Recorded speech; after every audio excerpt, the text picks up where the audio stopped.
Hello, everybody, and welcome to another episode of the Get Stuck on Sports TV edition right here on Thumb Coast TV. I'm Brady Beedon. He's Dennis Stuckey.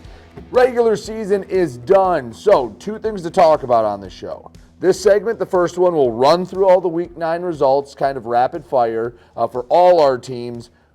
Second segment, we'll talk about the playoff draws because state was not nice to our area. But we'll start with Week 9. Let's go through the MAC slate first. Northern beat St. Clair, survived St. Clair. Saints had the ball down 2 in Northern territory. A pick sealed it for Northern, but a good showing from the Saints. They can't get the win. They don't make the playoffs because they lost that game. And Northern, with the win, gets a home playoff game. But Northern, I not their best showing. No, and we'll talk about it more in the second half of the show. But you get rid of De La Salle and you still get a tough district in the end. But I'll take the Northern win because they really, not much was going to change for them if they didn't win this game. And St. Clair, we found out after we thought the Hazel Park win would get them into the playoffs that they still needed to win this game. So you knew they were coming with their best stuff.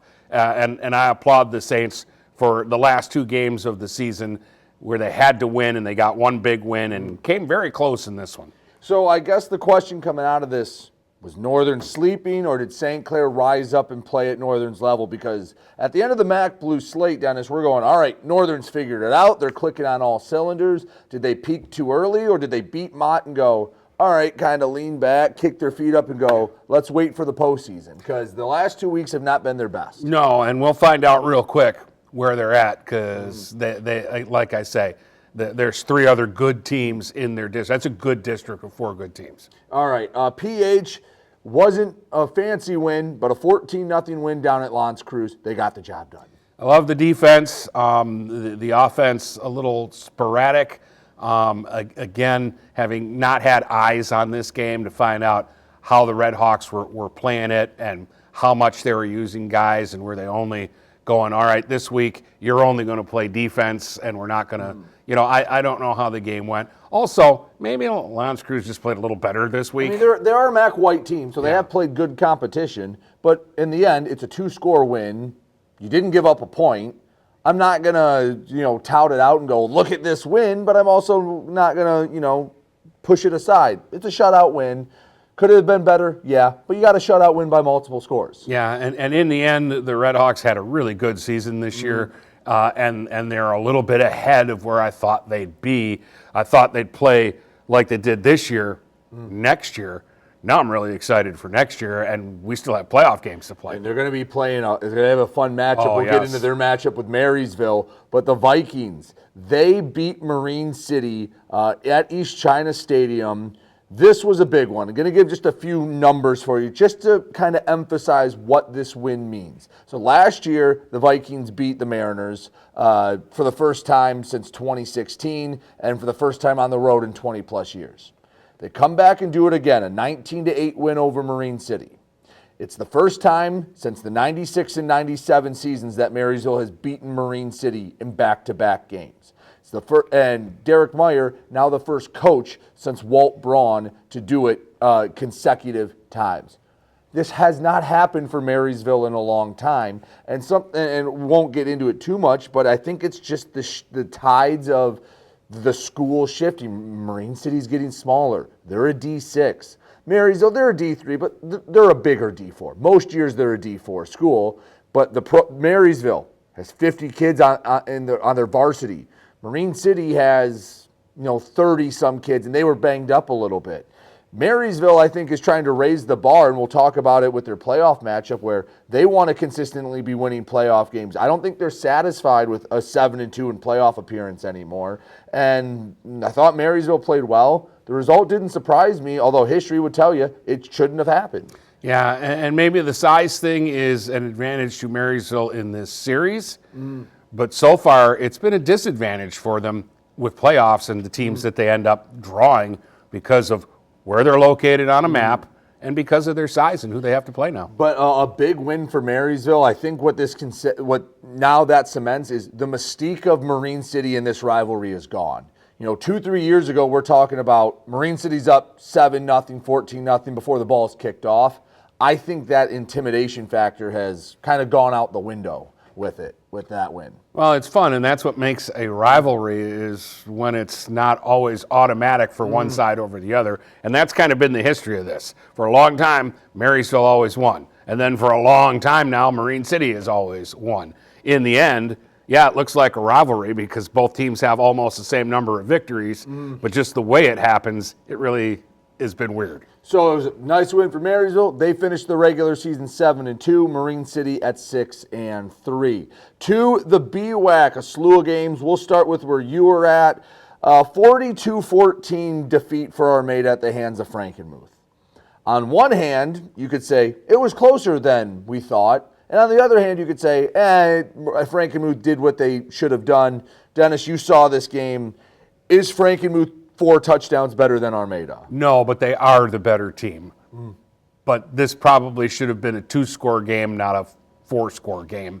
It was 14-14, and actually Armada had the momentum, and one mental mistake turned this whole game around, and Frankenmuth is too good. If you're going to give them an opportunity with a free first down at your 30, they're going to punish you, and then from then on, the game got away from Armada, and Frankenmuth is legit.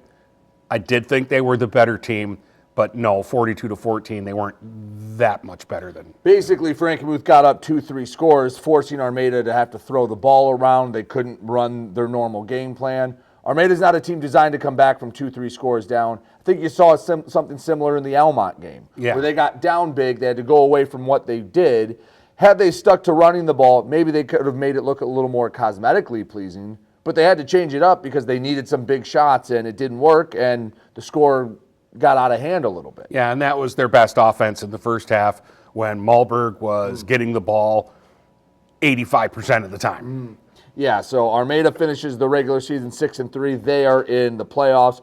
Almont finishes 9-0. They beat Edison 53-46. I think it was Cornell that had the 5 touchdowns for Almont. I said last week, I don't think Almont's going to be going all out to get to 9-0. They've been there. They've done that.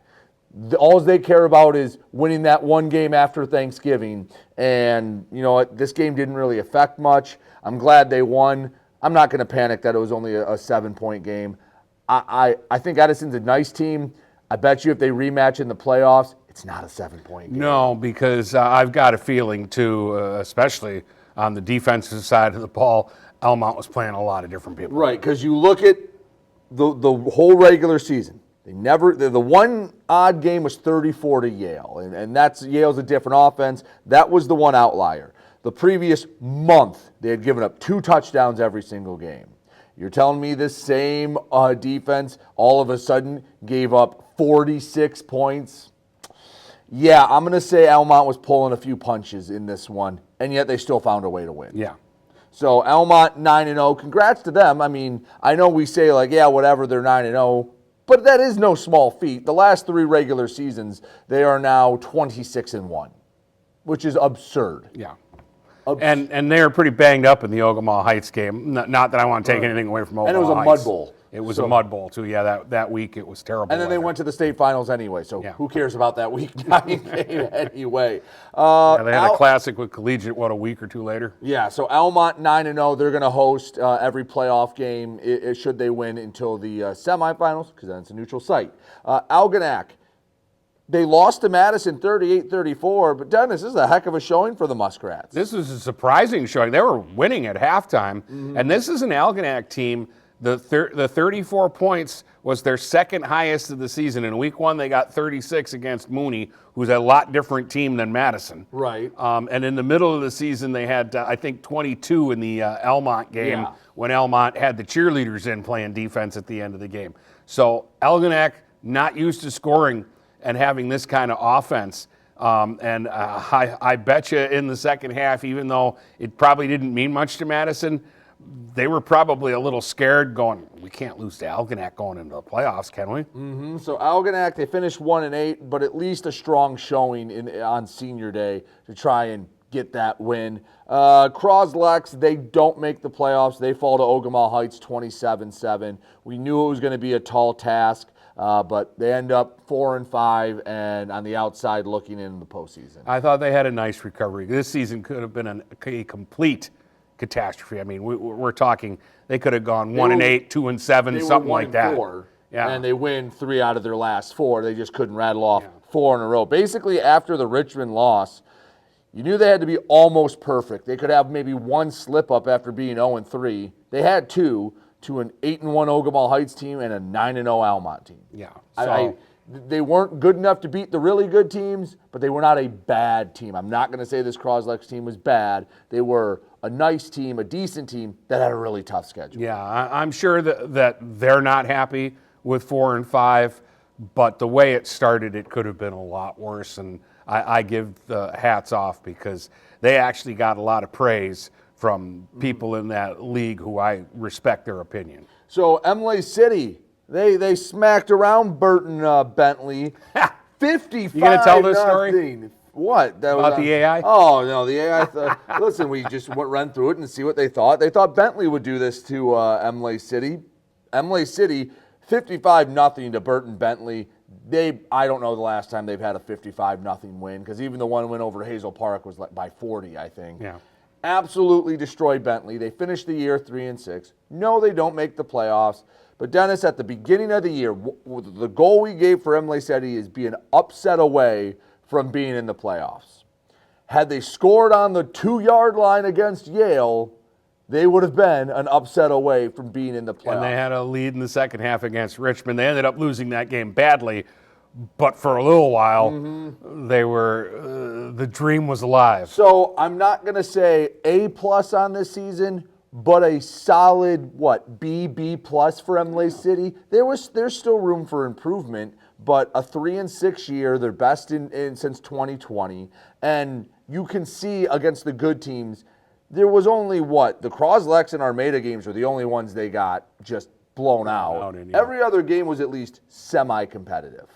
So I'll give a thumbs up to Emily City. North Branch, their season ends at 2-7. They lose to Fenton 54-21. This maybe might have been the biggest surprise of the season. If you go back to where I was on North Branch in August, very high on this team, thought they might be a 7-2 team, not a 2-7. This completely blindsided me, and it just kept unraveling for them and getting worse as the season went on.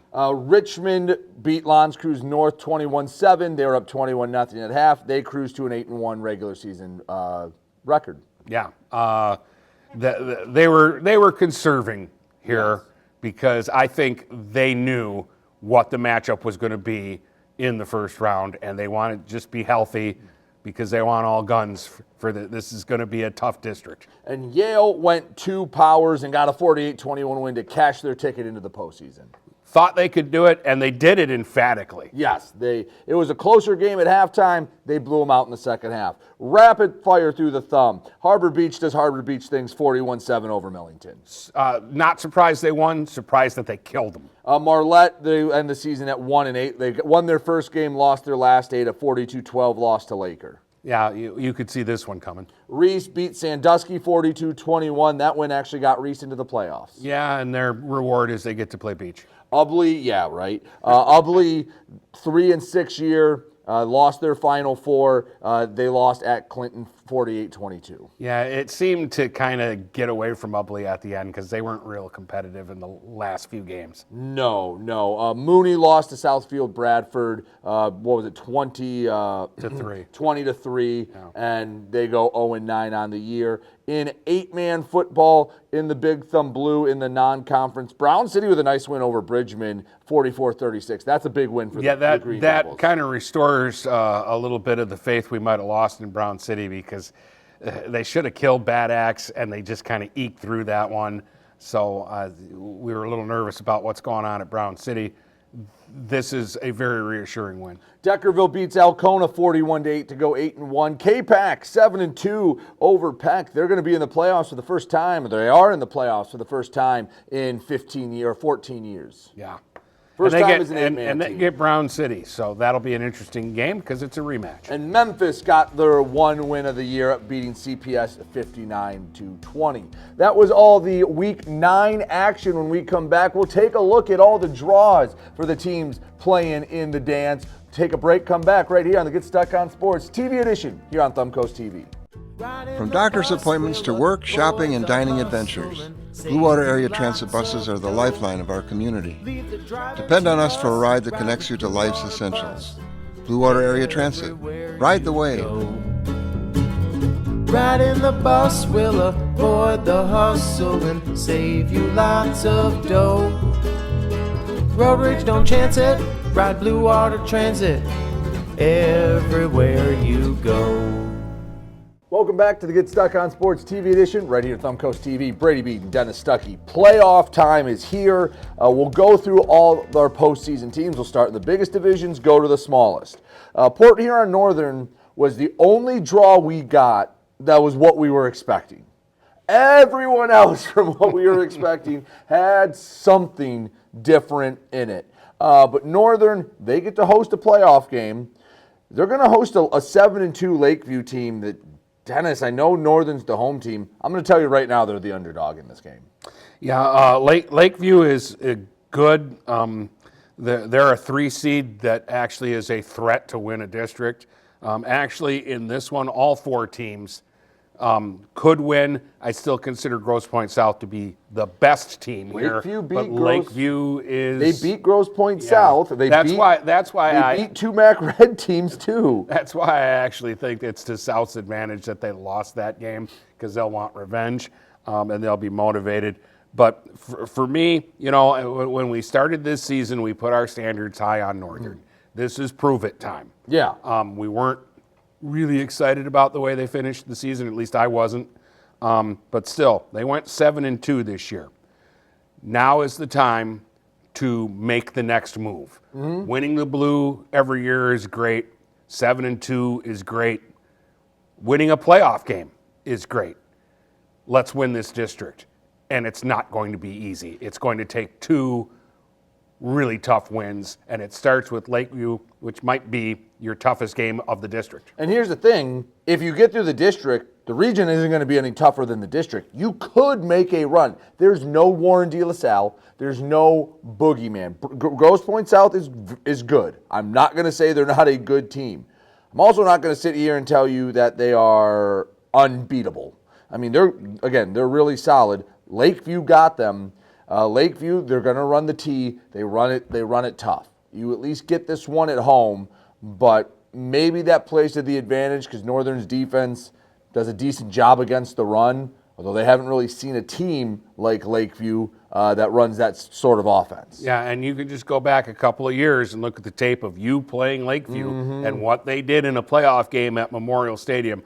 They came in, I did this game, they rushed for 400 yards. Yes, and that was a Northern team that I don't think had given up a 100-yard rushing game all season. And we were sitting there going, all right, we're going to get Northern PH in the district finals, and both of them lost. Yeah. So, I mean, Lakeview is going to be a tough game. At least you get it at home, and at least, I don't know, it's going to be a tough one for Northern. In D3, hey, we got a fun first-round matchup, Marysville and PH for the first time in the postseason, but we are expecting them to be paired up with a couple of teams out west. They're paired up with Warren Fitzgerald, a team both of them have played, and PH beat, Marysville should have beat, and Warren De La Salle.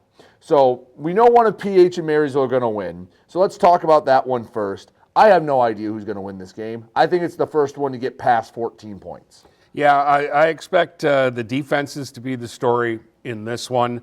Playing on the grass, is that an advantage for PH that puts them over the top? Because I'll tell you what, I really like the way Marysville is playing. And I know that there's that stretch in there in the silver or in the gold where they had a couple of easy games. But for the most part, I think Marysville has just been real consistent all year long. After week 1, where, again, if you look just at the score, it was a 3-point game. Yeah. I saw the game. Almont had the ball the whole time. But after that, But the defense still only gave up less than 24 points. Yeah. There's a special team score in there, and or no, that picks. one of Marysville's touchdowns Oh, was a gotcha. kick Yes, return. you're right. But yeah, for as much as Almont had the ball, to have only given up 24 points in that game, I actually came back on. Marysville's got a good defense. I can't tell you about their offense because they only ran 20 plays. But their offense has gotten better week by week. And they have been battle tested because there have been some tough games in there. The Lamphere game was a pretty tough game, and they pulled away. The early in the season against Hazel Park, they had to battle to win that game. They should have won at Fitz, so I know they want a rematch with the Spartans. Well, and the other thing for Marysville, here's the stat. Since halftime of week 6, that was the Lamphere game, they've given up 3 touchdowns. And I know the Clintondale game was with the backups in. So that's 14 quarters of football, you've given up 3 touchdowns. Yeah. Their defense is pretty darn good, and their offense is doing enough.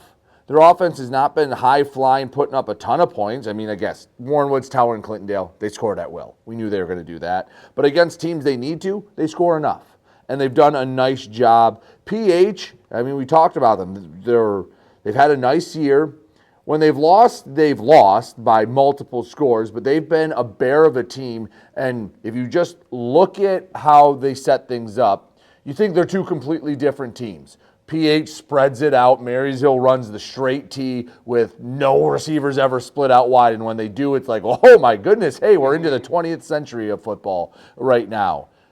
They're not too different. They both want to run the ball. They don't want to pass if they don't have to. And they lean on their defense. This is going to be maybe the most fun matchup of round 1. Well, and here's the thing about PH. They're going to play at 150%. They are going to they want to play smash mouth here.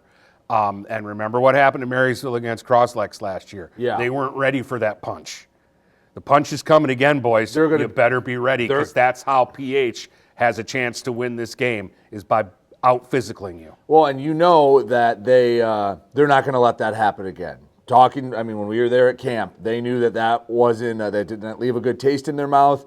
I would be surprised if they weren't ready for a big punch. Then they would play the winner of Fitzgerald, De La Salle. De La Salle only went 3-6 this year. Now they played an absolute gauntlet of a schedule. That's why they're in at 3-6. But I'm not going to say that it's the boogeyman again. No, but I am going to say I don't trust him. And Fitz is really, really good, but I'm rooting hard for Fitz to figure out a way to beat De La Salle and get them out of there, because I don't know how the teams feel, but I just don't trust them. I don't trust. I would rather Fitz wins, and we'll have whoever wins between PH and Marysville go and take on the Spartans.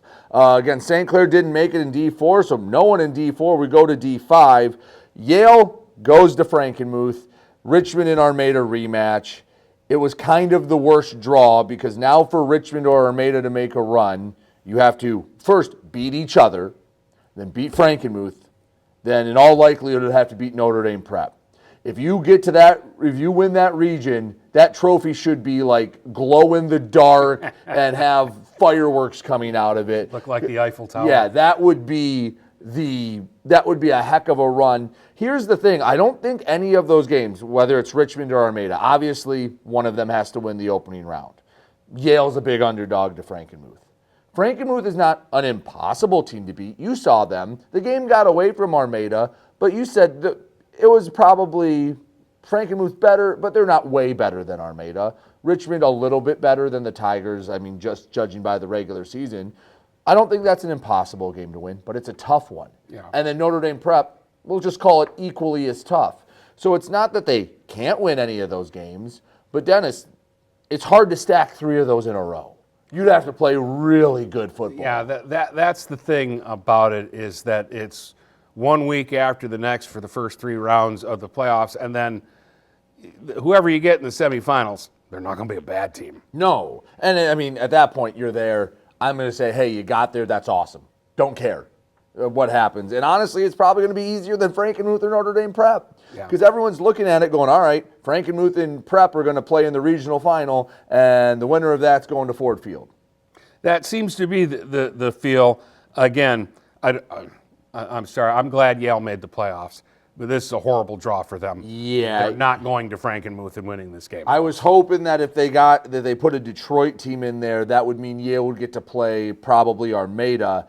And Armada's good, and they beat them the first time, but at least a little familiarity. Yeah. And at least you played them tough. Yes. You didn't get blown off the field. And I'm not saying that's what's going to happen, but for Yale to be competitive in this game, they would probably have to change up the way they do things, and I don't think that would work for them. Well, you know what? They made it in, and if they were to upset Frankenmuth, Garrett Grumman would retroactively usurp whoever we decide is coach of the year, even though it's a regular season award. If he beats Frankenmuth, they should just give him a partial state title. So Richmond Armada, who's got the edge here? Because Dennis, you did the first game, and you came back thinking overall Armada was maybe the slightly better team, but Richmond made a couple more clutch plays, and they deserved to win that game.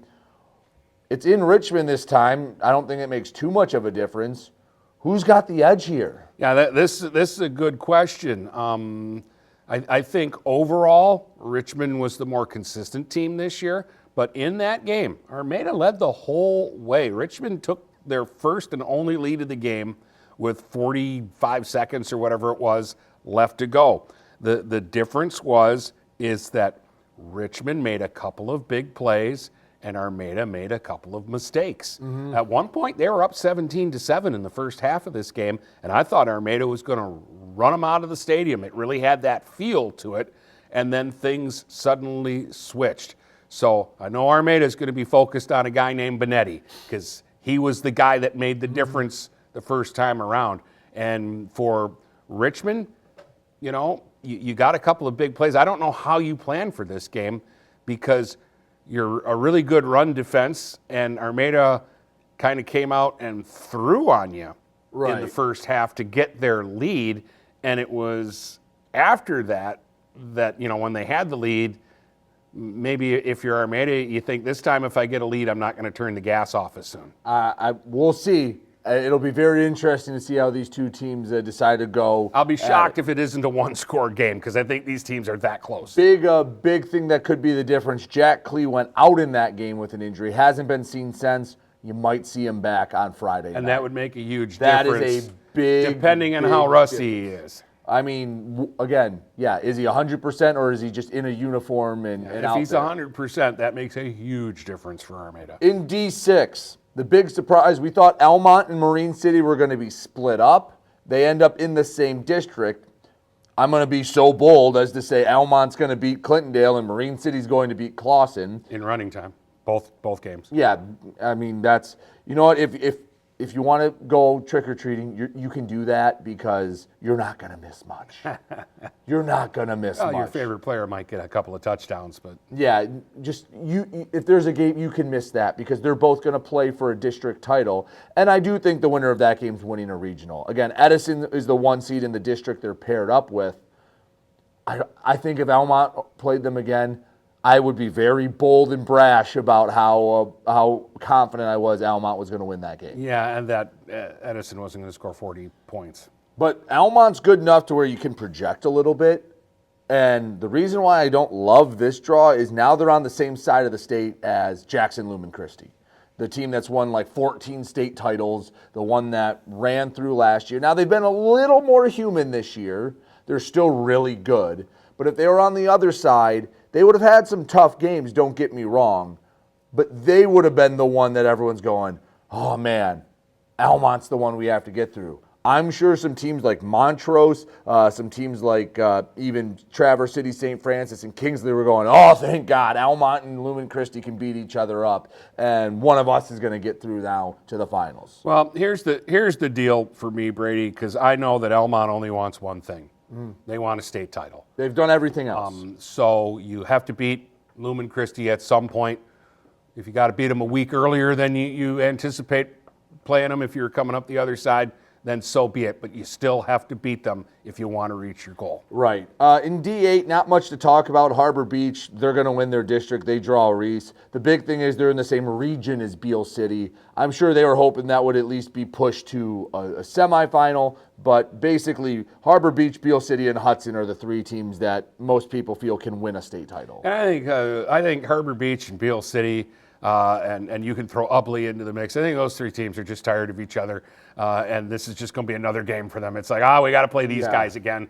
Let's get to it. We know it's going to be a hard game. All right, in 8-man in Division 1, Brown City and K-Pac both make it. They'll play in the first round.